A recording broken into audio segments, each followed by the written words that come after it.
Cuando era más joven y recién empecé la universidad online, conseguí mi primer apartamento. Tenía 3 trabajos, uno de ellos en el turno de noche, pero estaba más que lista para independizarme. Aunque lo pasé genial allí, tuve un problema. Mi nuevo vecino de abajo. Los otros inquilinos eran un poco mayores que yo. Uno era un anciano que vivía allí desde hacía 20 años. La otra era una mujer mayor con un niño pequeño, que probablemente llevaba allí 3 o 4 años. Y había un apartamento vacío en la planta baja. Soy una persona reservada, así que nunca les hablé a ninguno de ellos hasta que me di cuenta de que se había mudado alguien nuevo. Un hombre que parecía tener mi edad o quizás un poco más, con el pelo negro y grasiento y un poco de sobrepeso. Pero, según mi experiencia viviendo en el lugar, la gente parecía agradable y estaba contenta de tener a alguien a quien saludar.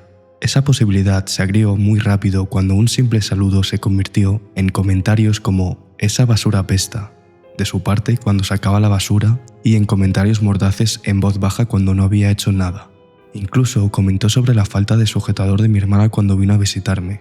Naturalmente me sentía asqueada y molesta de que tuviera que comentar sobre alguien, especialmente sobre mi hermana, y se lo dije al casero, pero por supuesto no pasó nada. Un día estaba dormida y alguien empezó a golpear mi puerta. No tenía ni idea de quién era y me empecé a poner muy nerviosa. Estaba sola y no esperaba recibir un golpe repentino. Era el vecino diciendo que estaba haciendo demasiado ruido y que tenía que dejar de acosarlo. Le expliqué, a través de la puerta cerrada, que estaba dormida y que no estaba haciendo ningún ruido. Se fue y bajó las escaleras dando pisotones mientras murmuraba y me llamaba perra. Sentí que el corazón se me iba a salir del pecho. Volví a la cama, solo para oírlo subir las escaleras y golpear mi puerta otra vez. Cuando volví a dirigirme a él, dijo que lo estaba acosando y que iba a llamar a la policía porque seguía haciendo ruido. Le dije que se lo preguntara al otro vecino porque era imposible que yo estuviera haciendo ruidos que le molestaran cuando su apartamento estaba al otro lado del edificio. Me agradeció cortésmente antes de irse dando pisotones y maldiciendo y llamándome perra una vez más. Le dije inmediatamente al casero que uno de sus inquilinos estaba actuando de forma hostil y que no me sentía cómoda y segura, y él me dijo que lo investigaría. Sin embargo, no supe nada durante una semana. Resultó que era el vecino mayor golpeando el suelo con un palo como en los dibujos animados clásicos, porque el vecino maleducado estaba poniendo la música demasiado alta. Pensándolo bien, no sé cómo no me di cuenta de esto ya que yo estaba al otro lado, y me di cuenta que en realidad era como si quisiera una excusa para hablarme. Los meses siguientes se empeoraron. Un día salí con un traje de nieve para jugar en la nieve. Soy una adulta con corazón de niña, y sin venir a cuento el vecino me comentó que mi ropa era innecesaria, incluso con 1 metro de nieve afuera. No recuerdo qué le respondí, algo así como que no era asunto suyo, pero básicamente me dijo que te jodan. Simplemente me fui a jugar a la nieve. Sin embargo, no me lo pude pasar bien debido a la interacción anterior, así que volví a casa para prepararme para el trabajo. La tormenta de nieve empeoró y yo acababa de volver de mi turno de noche. En el momento en que cerré la puerta para subir las escaleras, escuché que alguien tenía la música tan alta que hacía vibrar las paredes. Era él, había puesto su música a todo volumen, en una tormenta de nieve a las 3 de la madrugada. Estaba sorprendida y confundida porque ¿cuál era su intención de hacer esto? Finalmente puso la música alta hasta las 8 de la mañana y más tarde descubrí que fue para vengarse del vecino mayor por decirle que su música estaba demasiado alta. Pronto todo empezó a ponerse peor. Iba maldiciendo por el pasillo y poniendo la música más alta. Incluso vino la policía puerta por puerta para preguntarnos por qué habían informado de una perturbación del orden público. Ahora había un odio mutuo entre todos los vecinos hacia el imbécil que nos mantuvo a todos despiertos. Pero eso no fue lo peor. Otro día acababa de volver de mi turno de noche y eran las 3 de la madrugada otra vez. Arrastré mis pies cansados hasta los buzones que estaban en el rellano en la planta baja del edificio. Y mientras miraba el correo y las cartas, escuché cómo desde la planta superior el vecino abría su puerta. Mi estómago se tensó con la esperanza de no tener que interactuar con él, pero escuché que empezó a hablar y a decir cosas ininteligibles. Siguió haciendo gorgoritos y a murmurar cosas hasta que me cansé y dije «¿Qué?», pero repitió los mismos sonidos extraños de nuevo, solo que más agresivos. Sentí que algo estaba muy mal, así que me di la vuelta y salí por la puerta hacia mi coche. Pensé que prefería dormir en mi coche que ser posiblemente atacada en el pasillo, y mientras estaba pensando en eso, escuché cómo se abría la ventana de arriba. Me quedé congelada y luego giré de nuevo hasta una esquina. Era él, y me di cuenta que me estaba buscando por la ventana. Me quedé allí un momento escuchándolo, y seguía diciendo incoherencias y gritando. y mientras me buscaba pensé que era mi oportunidad de colarme arriba, pasar su puerta y entrar en mi apartamento. Subí las escaleras rápidamente y pasé su puerta hasta el segundo tramo de escaleras. Justo cuando llegué a la cima del segundo tramo de escaleras, su puerta se abrió de golpe, lo que me hizo saltar del susto. Tras eso lo escuché murmurando otra vez en voz alta mientras subía por las escaleras. El corazón me empezó a latir con fuerza mientras caminaba y sacaba las llaves del bolso. Como en una película de terror clásica, seguía buscando la llave correcta en el oscuro pasillo mientras la oía subir los últimos escalones. Mentalmente me dije que no entrara en pánico y justo encontré la llave correcta y la deslicé en la cerradura a la primera. Abrí la puerta de golpe y prácticamente salté hacia adentro antes de cerrarla de golpe detrás de mí. Me quedé tras la puerta en silencio, conteniendo la respiración, y lo escuché a solo 1,5 metros de mi puerta, murmurando incoherencias y llamándome perra antes de bajar las escaleras y salir del edificio. Lo vi a través de una grieta en mi persiana dando vueltas de un lado a otro, murmurando, maldiciendo y en un momento gritando antes de irse en la noche. Aliviada me fui a la cama esperando que no volviera.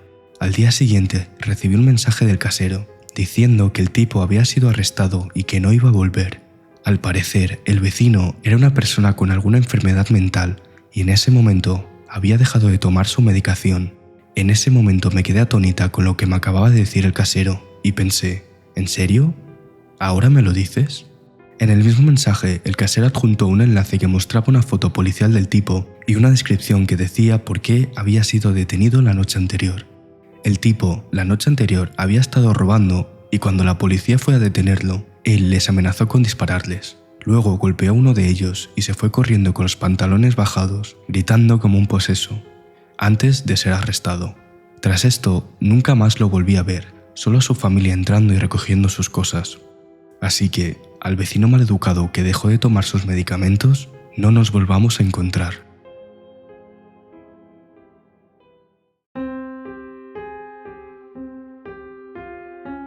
Actualmente soy un hombre mayor. Hace años, a mediados de los 90, trabajé como bombero forestal mientras estaba en la reserva del ejército. Trabajaba como observador. Básicamente, estaba destinado en una enorme torre de bomberos en medio de un parque nacional. Mi trabajo era tal como suena.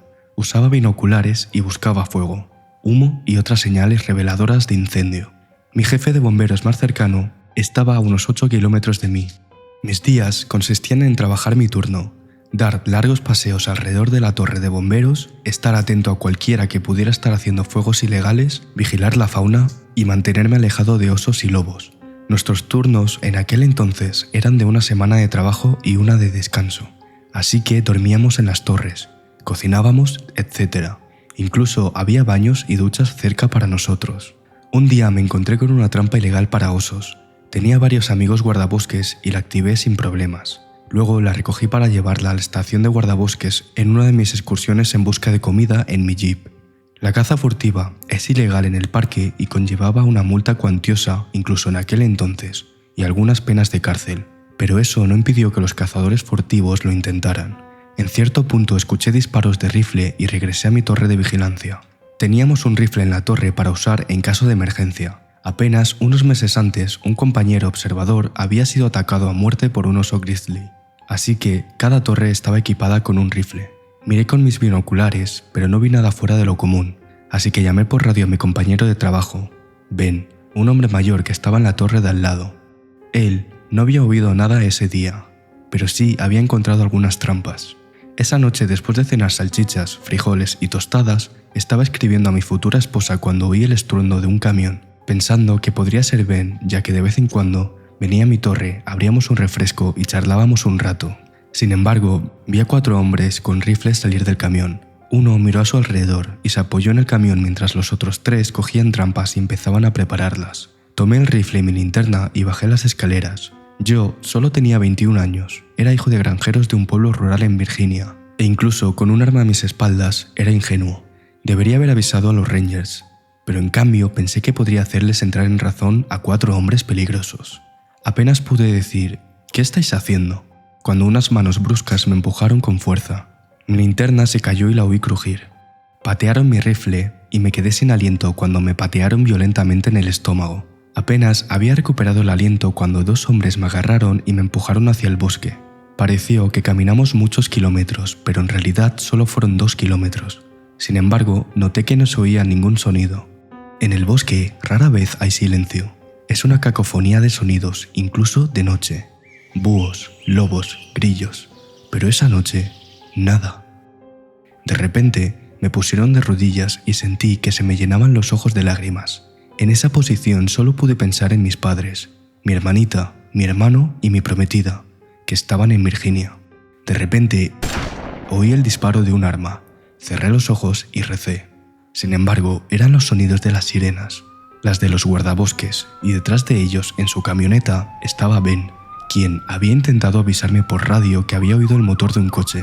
Sin embargo, al ver que no respondía, vino a mi torre. Finalmente, arrestaron a los cazadores furtivos. Ben me llevó de vuelta a la torre y yo todavía estaba temblando. No me recriminó por no seguir el procedimiento, solo dijo: «Estuviste cerca, chico». Meses después dejé el trabajo para buscar uno más cerca de casa, pero no volví a encontrarme con cazadores furtivos durante el resto de mi vida. Seguí en contacto con Ben un tiempo. Le envié una invitación de boda y luego una foto de mi primogénito en 1997.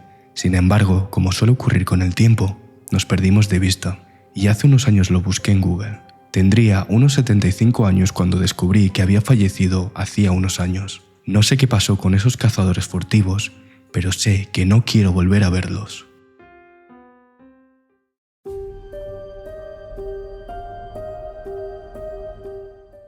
Esto ocurrió hace unos años en Halloween.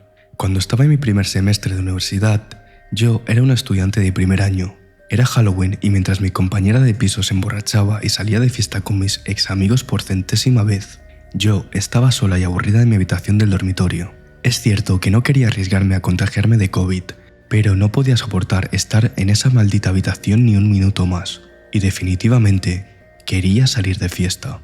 Así que empecé a mirar mi teléfono, buscando planes para hacer. Y no recuerdo exactamente cómo lo encontré, pero una chica que se autoproclamaba estudiante de primer año invitó a un grupo de 10 personas a una fiesta que sus amigos estaban organizando.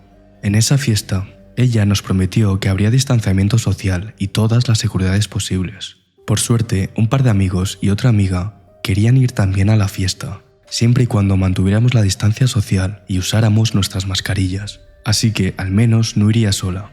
Finalmente, la chica nos envió la dirección y nos dijo que cuando llegáramos les dijéramos a la gente que Mónica nos había invitado a la fiesta.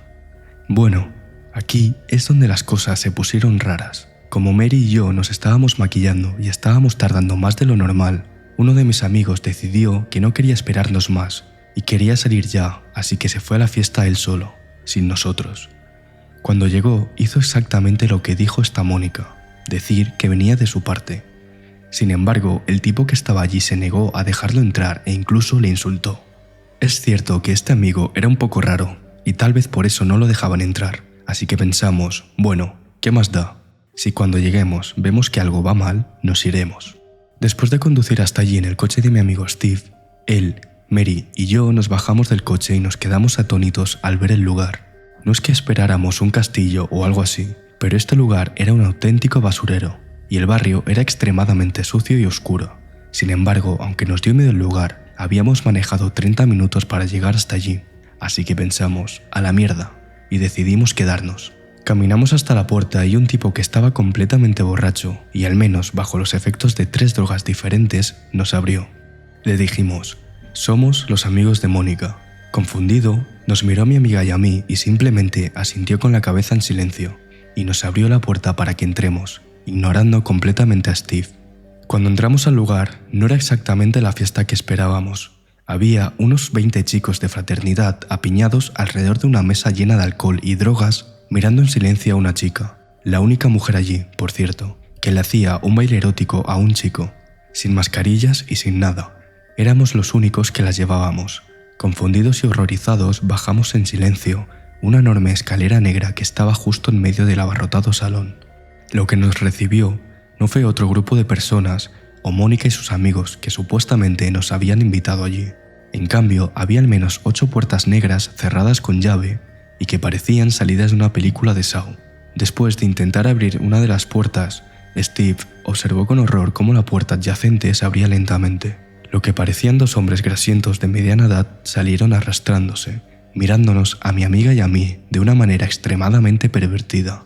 Al abrir y entrar en una de las numerosas puertas, solo pudimos observar con horror cómo otro hombre con aspecto de gorila salió de la nada y empezó a gritarle a Steve: «¿Quién demonios os ha invitado aquí?» «Mónica», respondimos todos, realmente confundidos. El tipo, con una expresión de asombro, simplemente dijo: «¿Quién coño es Mónica?». Tomamos eso como nuestra señal para irnos, y apenas corrimos lo suficientemente rápido antes de que el gorila empezara a empujar e intentara derribar a Steve contra el suelo. Al salir de esa casa de locos, demasiado confundidos, finalmente vimos a Mónica y a otras dos chicas vestidas de forma escandalosa. Literalmente con el rostro blanco como una sábana, soltó una pequeña y torpe risita y un saludo, y nos fuimos a toda velocidad sin mirar atrás. Sí, sé que lo que hice estuvo mal. No vayas a fiestas aleatorias en ciudades grandes que no conozcas. Lo raro, o no tan raro, fue que Mónica estaba intentando que yo fuera sola, sabiendo que era una mujer. En realidad creo que la gente de la fiesta y Mónica solo tenían un problema con Steve, y no esperaban que Mary trajera a su novio o que yo fuera con amigos. Después, Steve nos dijo que estaba totalmente convencido de que era una casa de drogas o una red de prostitución que había intentado atraer a mi amiga y a mí. Así que a Mónica y a los extraños, cabrones traficantes, contrabandistas de drogas, o lo que demonios fueran, no nos volvamos a encontrar. No sé qué estaba planeando, pero seguramente no era nada bueno. Por cierto, no llamé a la policía, pero hice una denuncia informal un par de días después. Básicamente los policías me dijeron que iban a comprobar la casa, pero que informarían a los propietarios que los enviaba yo. Como no quería poner mi vida ni la de mis amigos o familiares en peligro, finalmente les dije que lo dejaran. Pero les di la dirección y el nombre de la chica que me invitó, una estudiante.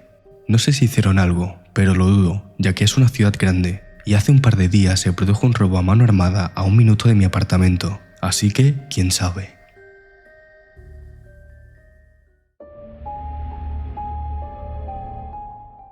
Hola a todos. Últimamente me han pedido que comparta por fin la historia completa del hombre sin hogar que acogí accidentalmente como inquilino y los incidentes que siguieron. Solo digo de antemano que es largo, pero cada detalle es relevante. Hay que tener en cuenta que aunque todo lo que he documentado es real, el caso nunca se resolvió y probablemente se haya enfriado, ya que esto sucedió hace más de 10 años. En 2007 estaba trabajando como camarera en un pub, ahora cerrado, en mi ciudad natal. No era un trabajo que particularmente me gustara, pero me permitía pagar las cuentas. En ese momento habían contratado a un nuevo gerente de cocina al que todos conocíamos simplemente como Kearney. Kearney era un hombre bastante agradable, que la mayor parte del tiempo se mantenía reservado, pero siempre se quedaba hasta tarde para ayudar al barman con nuestras tareas de cierre, así que a todos nos agradaba por eso.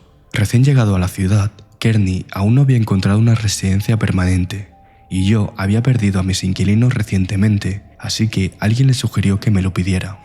Era bastante mayor que los inquilinos que solía aceptar, pero como había tenido mala suerte con inquilinos de mi edad, pensé que un hombre mayor con un buen trabajo, estable, podría ser un cambio en la dirección correcta, así que acepté. Kearney no perdió tiempo y me siguió a casa esa misma noche. Sin embargo, no estaba solo. Apareció Lawrence, su novio. Sinceramente, hasta ese entonces ni siquiera me había dado cuenta de que era gay. Ahora que lo pienso, lo que realmente debería haberme molestado fue el aspecto de Lawrence. Parecía que había estado durmiendo en la calle, con razón, como descubriría más tarde. Así que Kearney se mudó. Lawrence también estaba allí a menudo, y era fácil saberlo por el sonido de su móvil, que parecía el graznido de un patito. Kearney tenía algunos hábitos que fueron bastante destacables para esta historia en particular. 1. Prácticamente nunca cerraba la puerta de su habitación. Hiciera lo que hiciera allí, siempre estaba abierta. Y 2. Aunque era un fumador empedernido, nunca fumó dentro de casa. Kearney llevaba viviendo allí unas 2 semanas cuando me dio una conjuntivitis muy grave, muy contagiosa. Me dieron una baja en mi trabajo de camarera y decidí ir a casa de mi hermana a esperar unos días. Al parecer, no le importaba contagiarse. El día que mi hermana tenía que venir a recogerme, ya que yo aún no sabía conducir, di un paseo por el bar que Ben, mi buen amigo del instituto y por aquel entonces compañero de trabajo, y yo estábamos construyendo en mi casa, y algo me llamó la atención. Todas nuestras botellas de licor estaban completamente vacías. Quienes frecuentaban mi casa por aquel entonces sabrían que no se trataba solo de 1 o 2 botellas de brandy, sino de whisky, ginebra, vodka, aguardiente y varios licores. En resumen, era un bar completamente equipado, capaz de albergar una fiesta enorme sin necesidad de añadir mucho. Entonces llamé a Kearney y le pregunté qué sabía sobre esto, si había sido él. Me respondió que Lawrence y él se habían emborrachado. Esas fueron sus palabras exactas.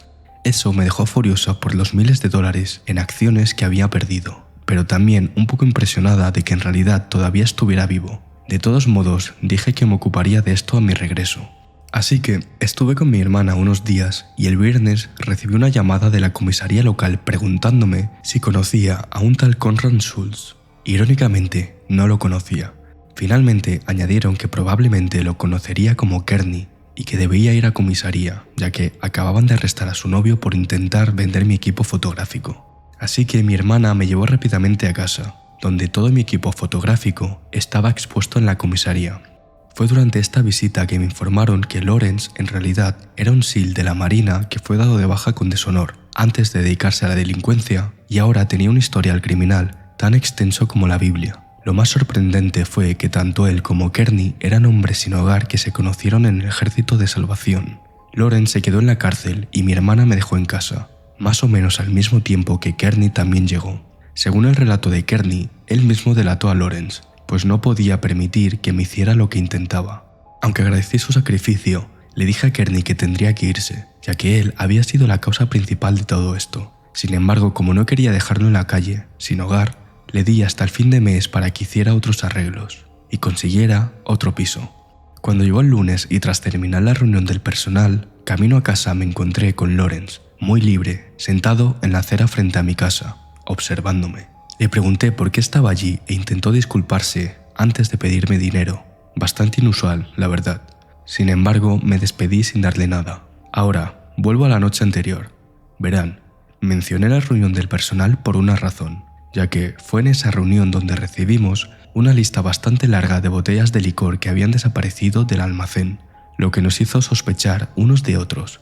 Sin embargo, no tuve que esperar mucho para averiguar quién era el verdadero culpable, ya que unos días después abrí el cubo de la basura de mi cocina y vi las botellas desaparecidas, todas vacías y delante de mi cara.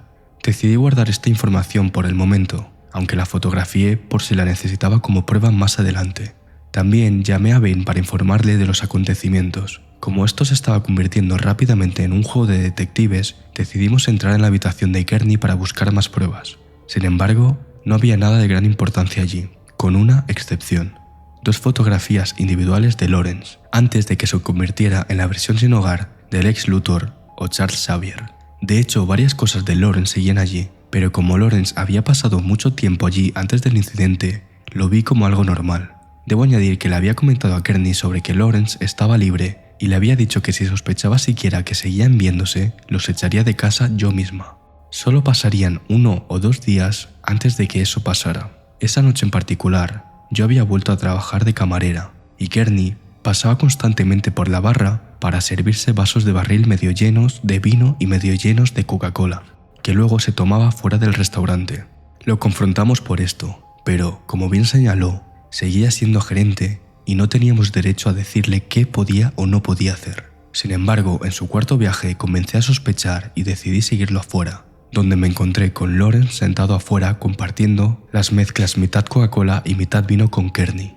Esto me molestó, así que al día siguiente volví al restaurante con mis pruebas fotográficas, que le integré al gerente general, quien también era un amigo mío.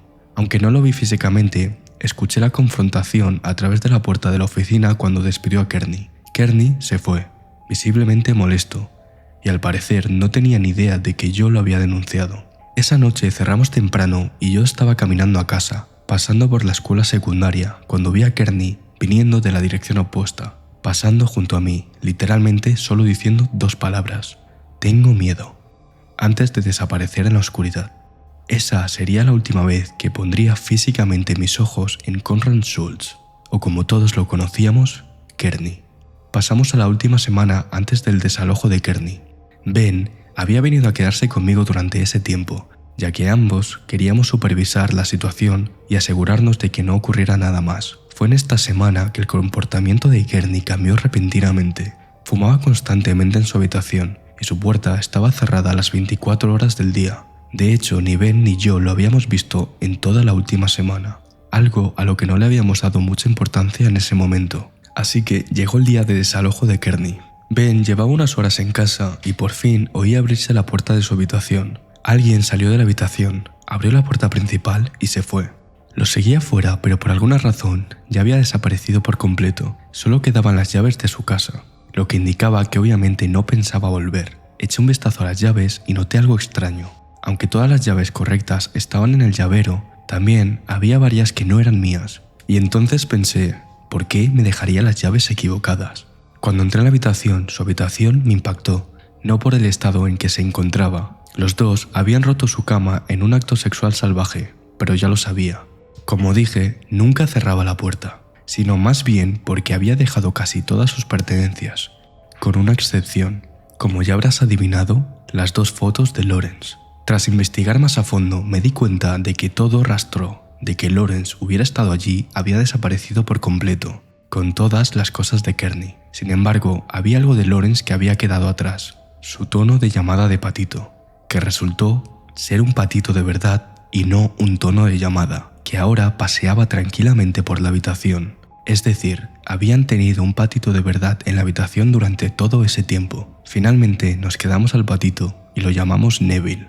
Cuando Ben regresó, se enteró de los acontecimientos y a ambos nos pareció bastante rara la forma en la que se fue Kearney. Aunque en realidad, pensándolo bien, todo había sido raro. Solo cuando hice la infame pregunta, todo esto se convirtió en una teoría de conspiración. ¿De verdad viste a Kearney esta última semana? Nos sorprendió darnos cuenta de que ninguno de los dos lo había visto, y de repente juntamos las piezas del rompecabezas. El cambio de hábitos, el pato Neville, las llaves equivocadas, que solo faltaban las cosas de Lawrence. Fue ahí cuando nos preguntamos quién había estado viviendo realmente en nuestra casa esta última semana. Durante los siguientes días, Ben y yo nos embarcamos en una misión. Registramos el pueblo, nos metimos en las tuberías de desagüe, intentando encontrar algún rastro del paradero de Kearney, pero nada nos condujo a él. Conrad Schultz simplemente había desaparecido de la faz de la tierra. Sin embargo, ese no era el caso de Lawrence. Él seguía por ahí, había hecho nuevos amigos sin hogar y nos lo encontramos varias veces mendigando en las calles. Siempre le preguntaba, ¿dónde está Kearney, Lawrence? Pero actuaba como si nunca hubiera oído hablar de él. La última vez que vi a Lawrence fue frente al trabajo, intentando entrar a robar en un coche. Llamé a la policía y llegaron bastante rápido, arrestándolo en el acto. Mientras se lo llevaban, le grité por última vez, ¿dónde está Kearney, Lawrence? Pero me ignoró y dejó que se lo llevaran. Al día siguiente presenté una denuncia policial, denunciando a Kearney como desaparecido y sugiriendo que Lawrence podría saber algo al respecto, pero no se llegó a nada. Para aquellos que preguntan qué le pasó al pato Neville, lo mantuvimos por bastante tiempo, pero debido a la desnutrición que recibió durante sus primeros meses, nunca creció y finalmente falleció. Para quienes se preguntan si se llegó a algún acuerdo con el caso, lamentablemente no. Debo añadir que Sudáfrica tiene una forma peculiar de cerrar los casos. Después de 1 o 2 meses simplemente te envían un mensaje diciendo caso cerrado por falta de pruebas, caso cerrado sin arrestos. Y en este caso no recibí ninguno. Sin embargo, en otro incidente que me pasó en 2017, donde fui víctima de un robo a mano armada, sí que recibí una notificación. Así que con respecto al caso de Kearney, no tengo muchas esperanzas de recibir nada. En cuanto a Lawrence, lo volví a ver después de que lo arrestaran. Sin embargo, solo estuvo encerrado 1 semana. Después desapareció. No sé si se fue de la ciudad o lo volvieron a arrestar. Así que Lawrence, no sé si le hiciste algo a Kearney o no, pero si lo hiciste, no nos volvamos a encontrar.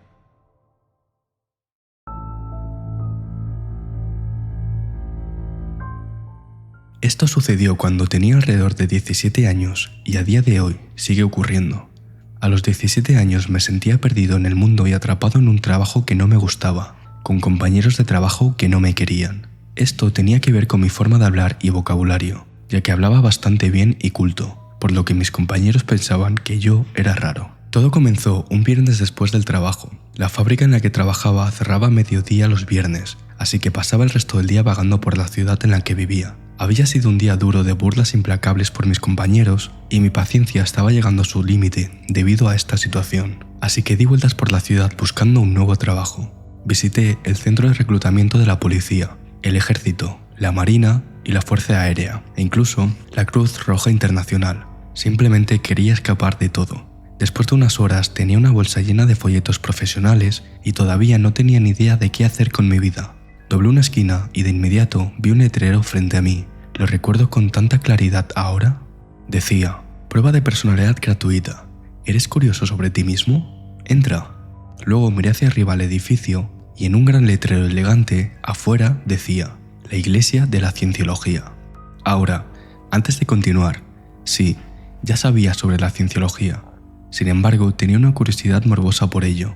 Había escuchado todas las historias de terror y lo que sucedía dentro de la iglesia, pero Tom Cruise, que era mi actor favorito, pertenece a esta iglesia y parece tener su vida bastante bien organizada.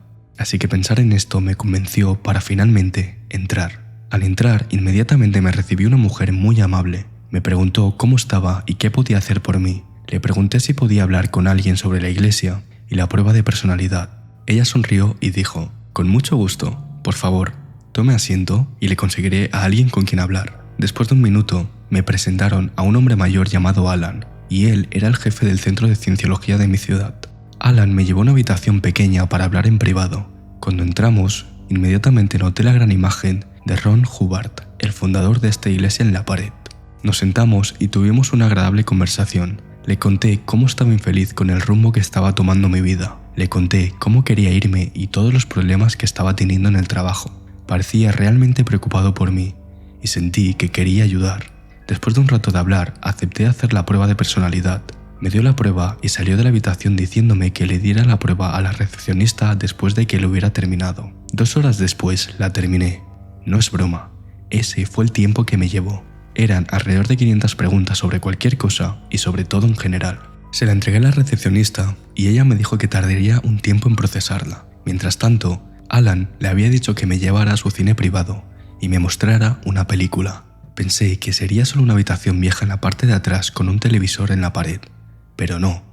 De hecho, tenían un cine privado. Podía albergar a unas 50 personas y tenía una gran pantalla en la parte delantera. Se sintió un poco extraño estar solo en un cine propiedad de la cienciología, pero apuesto a que eso no le ha pasado a mucha gente. O tal vez sí.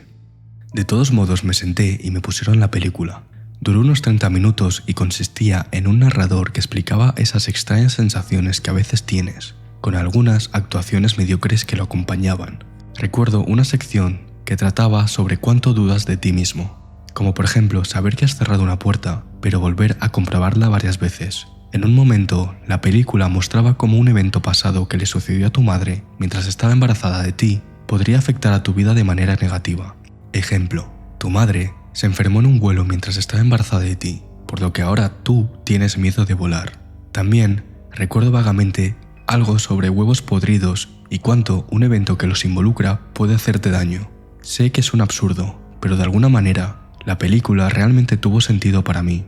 Cuando terminó la película me llevaron a la oficina de Alan y me dijo mis resultados. Me dijo que estaba extremadamente deprimido, que yo era una de las personas más desmotivadas que había conocido y que carecía de pensamiento cognitivo y que eso era una pérdida de talento. Ahora, esto me molestó mucho, pero Alan dijo que podía ayudarme. Me dio unos cuantos libros y un DVD. Me dijo que leyera los libros y viera la película antes de mi curso. Pregunté, ¿qué curso? Y Alan me dijo que me había inscrito para hacer un curso en el centro.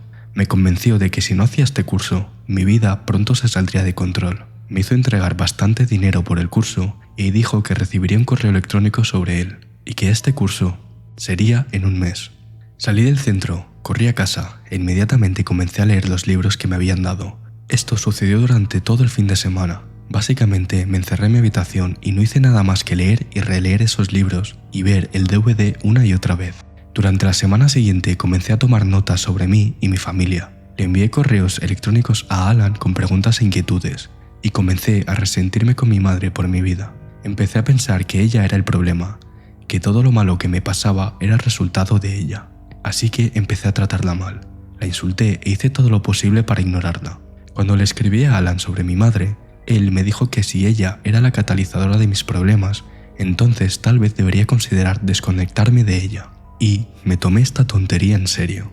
Incluso hice planes para dejarla completamente fuera de mi vida. Una semana antes de mi curso, desarrollé una especie de complejo de Dios hacia todos los que me rodeaban.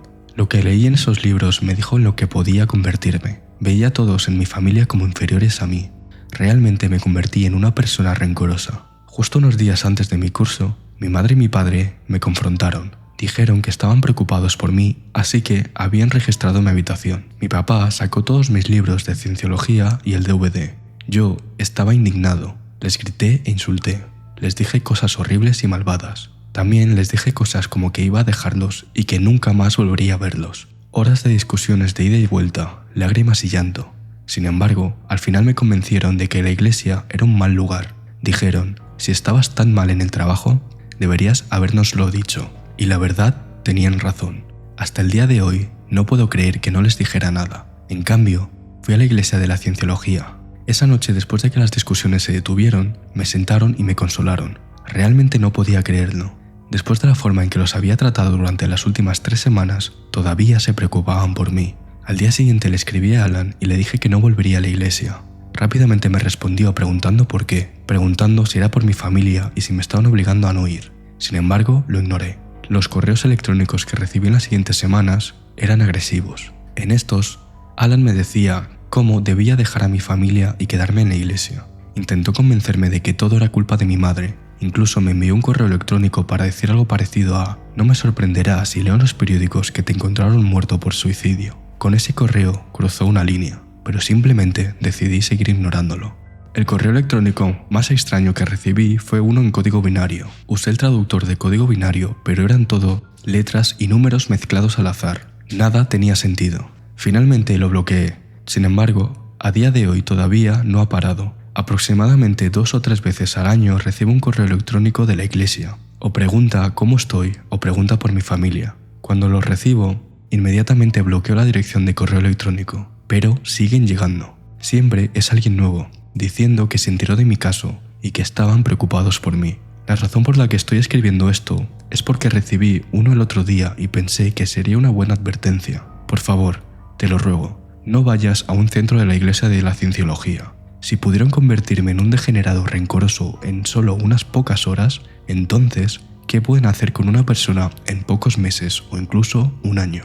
Si alguien tiene alguna idea de cómo bloquear una religión / culto de forma definitiva, hacedmelo saber. Y si estás perdido en la vida, triste o molesto, por favor, habla con tu familia, amigos o un médico. Cuando estés deprimido, no dejes que otros te conviertan en un monstruo. Toma ese ejemplo de mí. Después de ese evento recibí ayuda y ahora soy una persona feliz y segura. Ah, y Alan, si estás leyendo esto, me convertiste en un monstruo, así que por tu bien no nos volvamos a encontrar.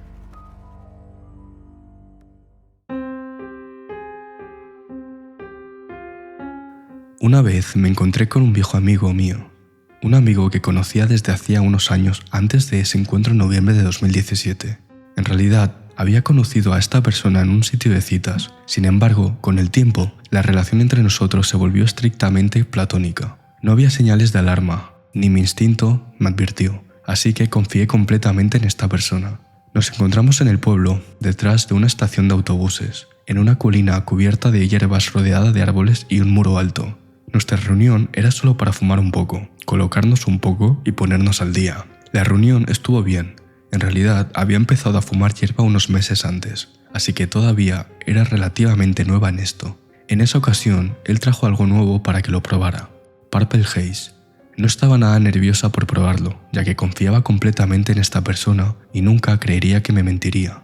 Él preparó un porro completo para mí, pero solo pude fumar un cuarto de porro. Hablamos durante un rato, sobre el trabajo, nuestras relaciones anteriores y cosas al azar. Aproximadamente media hora después, empecé a sentirme extremadamente mareada y ansiosa. De repente, tuve esta extraña sensación en la que no me sentía cómoda en absoluto y realmente me quería ir a casa. Cuando le pregunté si podía ir a casa, se ofreció para llevarme, pero le dije, no, está bien. Sin embargo, se ofreció de nuevo, diciéndome, por favor, déjame llevarte a casa, estarás a salvo conmigo, no te haré daño. Negué con la cabeza y dije, no gracias, puedo ir sola a casa. Cuando empecé a caminar sentí como si estuviera caminando sobre una nube. La cabeza me pesaba y mi vista se volvió un poco borrosa. Nunca me había sentido así antes, y poco a poco empecé a entrar en pánico. Cuando bajamos la colina hacia la estación de autobuses, me sentí aliviada, ya que había mucha gente alrededor, así que si pasaba algo, alguien intervendría. Me sentí extremadamente aterrorizada de él. Tuve esta horrible sensación en mi interior que me decía que me alejara de él, y cuando llegué a la estación de autobuses, le dije que llamaría a mi taxi y me iría a casa. Tras eso, su tono dejó de ser agradable y empezó a ser un tono muy severo. «Te voy a llevar a casa ahora», me dijo, y empezó a tirar de mi chaqueta. Le dije «no» y que iba a ir a casa sola. Tiró de mi chaqueta con más fuerza y me caí contra él. Me atrajo hacia él y me dijo que no tenía que tener miedo de él, pero yo estaba aterrorizada. En ese momento empecé a sentirme muy paranoica y no podía ver bien. Lo empujé lejos de mí y me froté los ojos, y después de eso llamé a un taxi. Él intentó quitarme el teléfono y me gritó en la cara «¿Alguna vez escuchas? Te voy a llevar a casa». Noté que algunas personas se habían detenido y vinieron a preguntarme si estaba bien, y lo único que dije fue que quería irme a casa. Así que una señora amablemente llamó a mi taxi para mí y esperó conmigo. Se aseguró de que estuviera bien y me ayudó a subir al taxi. Durante el tiempo que esperé el taxi, él siguió intentando que fuera a su coche con él, pero la señora que me cuidó le dijo que se fuera a casa y que ella me llevaría en su lugar. Así que se fue. Cuando llegué a casa, le di dinero al taxista y le dije que se quedara con el cambio, ya que no quería esperar. Solo quería meterme en mi cama porque en ese momento era el único lugar donde me sentiría segura y estaría a salvo del daño. Esa noche me acosté en mi cama durante 5 horas seguidas mirando el techo. No recuerdo si pensé en algo o si mi madre entró en algún momento. Solo recuerdo estar acostada en la cama sin hacer nada hasta que la paranoia y la sensación de malestar empezaron a desaparecer. Recuerdo mirar en mi teléfono y ver que tenía 32 llamadas perdidas de él, 10 mensajes de voz y más de 50 mensajes. Los mensajes eran raros. Había enviado unos 20 mensajes preguntando dónde estaba y cuándo llegaría a casa. Y en uno de los mensajes de voz me contó cómo tenía la fantasía de llevarme a casa mientras estaba drogada y atarme. Quería vendarme los ojos y quería que me sometiera a él. Me asusté y lo bloqueé en todas las redes sociales: Instagram, Snapchat, Discord, y bloqueé su número. Antes de bloquearlo, le dije que si volvía a contactarme llamaría a la policía. No volví a saber nada de él durante un mes, hasta que recibí un mensaje de un número desconocido, preguntándome cómo estaba. No había dado mi número a nadie, así que lo ignoré. Luego recibí otro mensaje unos minutos después diciendo que me echaba de menos y que me vería pronto. Pregunté quién era, pero no hubo respuesta. Nada. Así que, persona espeluznante que fingió ser mi amigo, no nos volvamos a encontrar nunca más. He hablado con algunos amigos sobre mi historia y todos ellos me han explicado que la hierba nunca haría que alguien se sintiera así, y muchos de ellos piensan que en realidad me dio Spice. La Spice se parece mucho a la hierba, pero sus efectos son mucho más fuertes y peligrosos. Aclaro que yo tenía 23 años cuando esto ocurrió, y él tenía 22.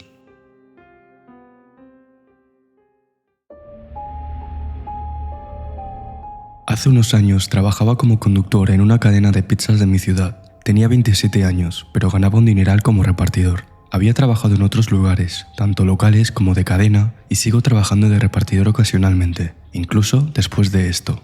Ahora, por esta razón, elijo repartir en zonas mucho más seguras. Tuve más suerte de la que nunca imaginé.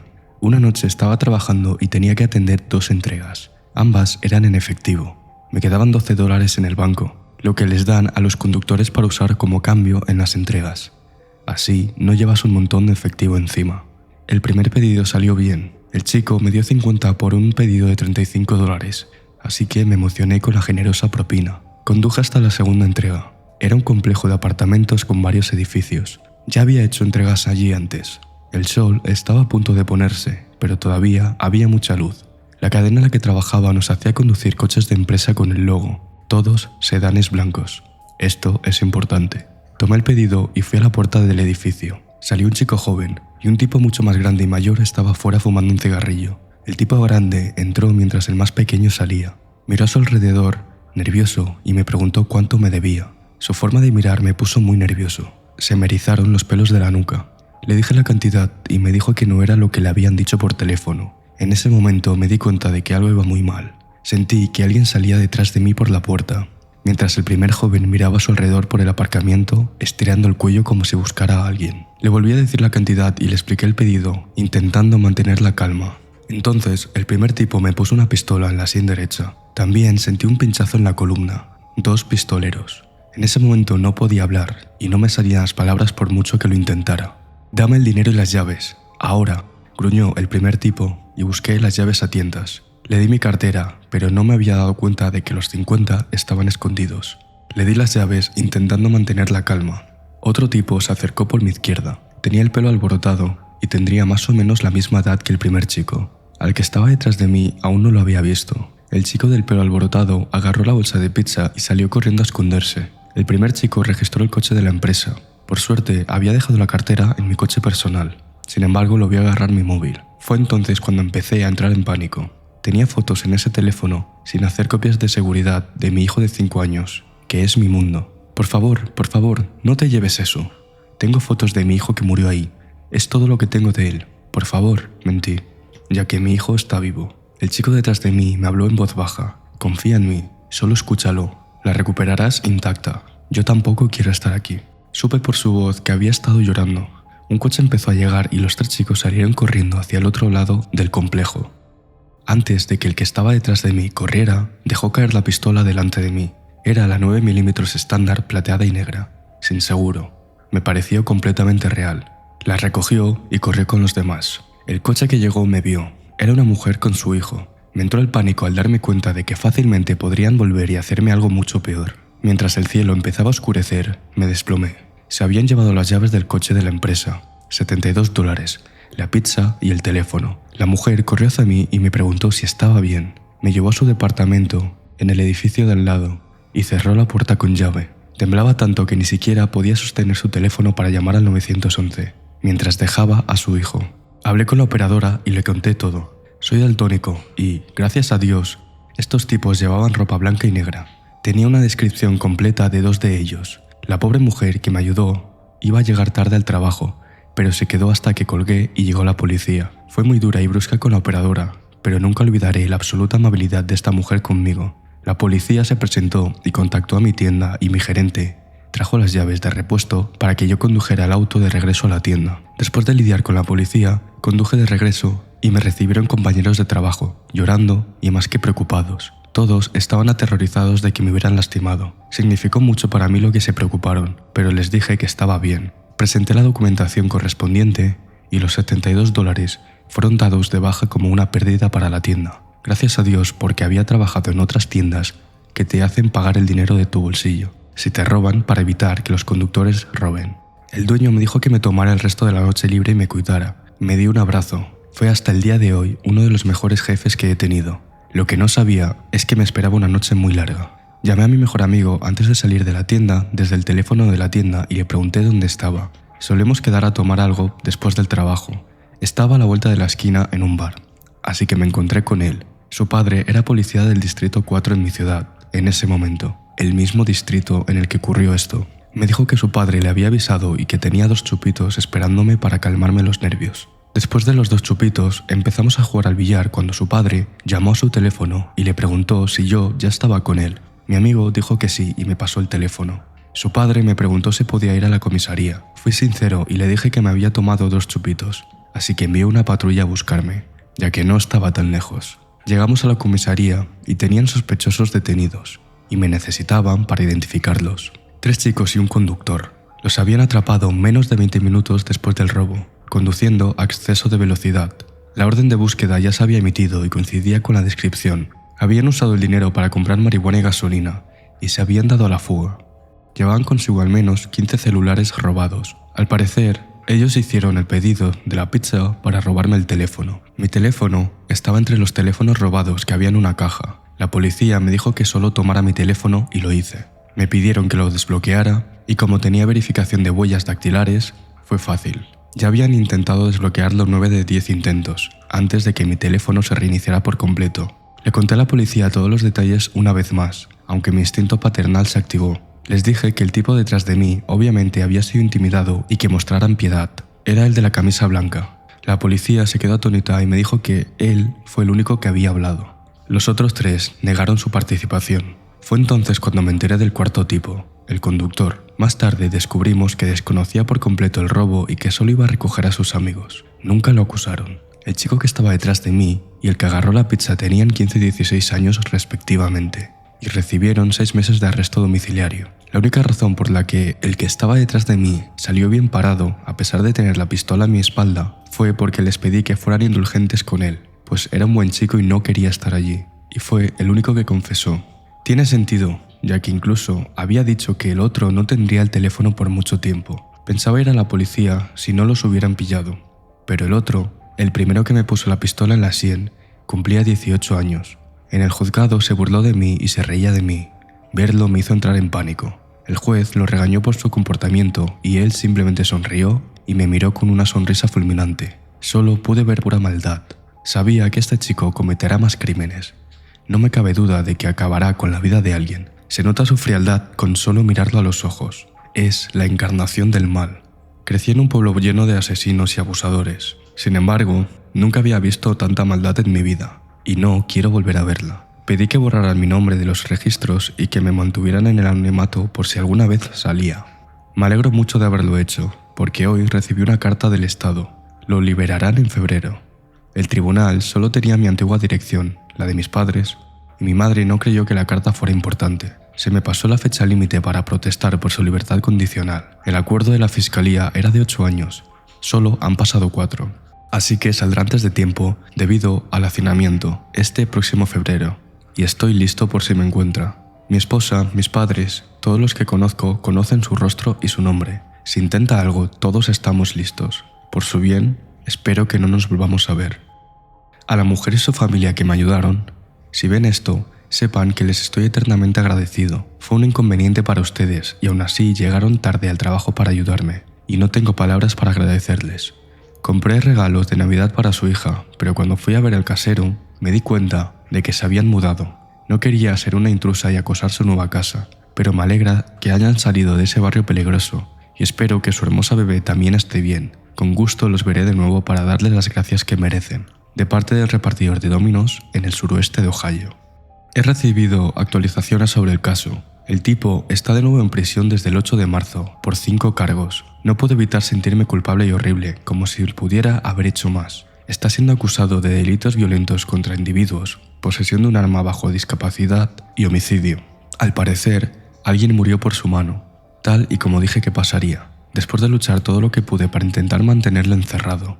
Sé que no es mi culpa, pero no puedo detener la culpa.